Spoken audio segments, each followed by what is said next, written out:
Next हम discuss करेंगे properties and operations on matrices. तो फर्स्टली मैट्रिक्स इक्वालिटी। तो दो मेट्रिसेस ए एंड बी सिर्फ तब इक्वल होंगी इफ़ एंड ओनली इफ़ उनके जो सारे एलिमेंट्स हैं कॉरस्पॉन्डिंग वो इक्वल होंगे। देन मैट्रिक्स एडिशन के लिए we need to make sure कि matrices are of the same size. तो अगर हमारे पास दो मेट्रिसेस हैं A and B and they are of the same size, फिर जो उनका सम होगा A plus B that will simply be the sum of their corresponding elements. और इस मेट्रिसेस पे commutative property will hold true जिसका मतलब है A plus B is equals to B plus A. और एसोसिएटिव प्रॉपर्टी भी hold true करेगी which means कि ए प्लस बी पहले करें and then add C is the same as B plus C में ऐड करके उसके बाद आप ए ऐड करें। नेक्स्ट स्केलर मल्टीप्लिकेशन के लिए फॉर एग्जांपल अगर एक स्केलर के है तो उसके लिए आप सिंपली हर एलिमेंट को मल्टीप्लाई कर देंगे स्केलर से। देन मैट्रिक्स मल्टीप्लिकेशन के लिए firstly we need to make sure कि जो ए है उसके number of rows are equal number of columns are equal to the number of rows in B. सिर्फ तब ए बी एग्जिस्ट करेगा the product of these two matrices.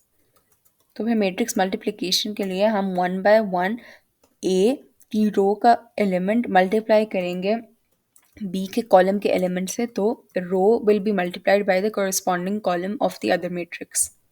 Then matrix power के लिए अगर हमारे पास A is square matrix then A into A is simply A square, A into A is A cube and A raise to the power 0 is the identity matrix.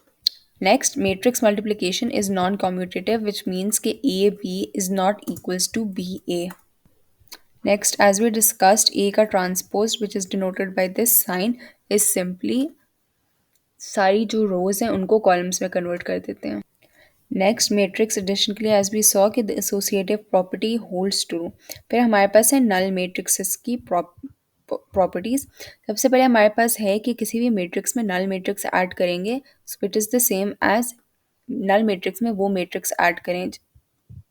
इसमें we need to make sure कि जो दोनों का order है वो same होना चाहिए। फिर लास्टली वी नो कि जो A plus the negative of that matrix is the same as 0 which means the null matrix.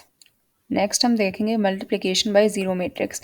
अगर एक मैट्रिक्स ए को मल्टीप्लाई करें by the null matrix the product will be 0, और अगर ए को multiply करें विद एन आइडेंटिटी मैट्रिक्स तो the product will be the same as the matrix itself. Next अगर a is equals to b so this implies कि a plus C will be equals to b plus सी।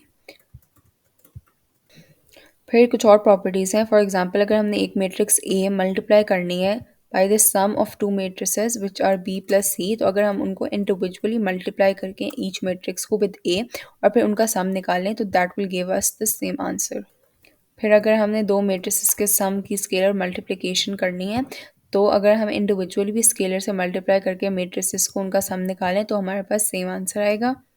और lastly अगर हमने दो scalars को add करके एक matrix से मल्टीप्लाई करना है तो हम इंडिविजुअली दोनों स्केलर से मैट्रिक्स को मल्टीप्लाई करके उनका सम निकालेंगे तो हमारे पास सेम आंसर आएगा। फिर इट इज़ पॉसिबल कि दो मैट्रिक्स का sum is equals to 0 even if दोनों इंडिविजुअल मैट्रिसेस 0 नहीं थी, कोई भी 0 नहीं था उनमें से। फिर हमारे पास ट्रांसपोज के ऑपरेशंस हैं। ए प्लस बी का अगर ट्रांसपोज निकालना है तो वो इंडिविजुअल सम्स का भी मैट्रिसेस का transpose will be the same. अगर ए बी के प्रोडक्ट का ट्रांसपोज निकालना है that will be B transpose into A transpose. फिर अगर हम स्केलर मल्टीप्लाई करें एक मैट्रिसेस के साथ और उसका ट्रांसपोज ले रहे हैं तो that is the same as पहले ए का ट्रांसपोज लें और फिर स्केलर मल्टीप्लाई करें। और लास्टली एक ट्रांसपोज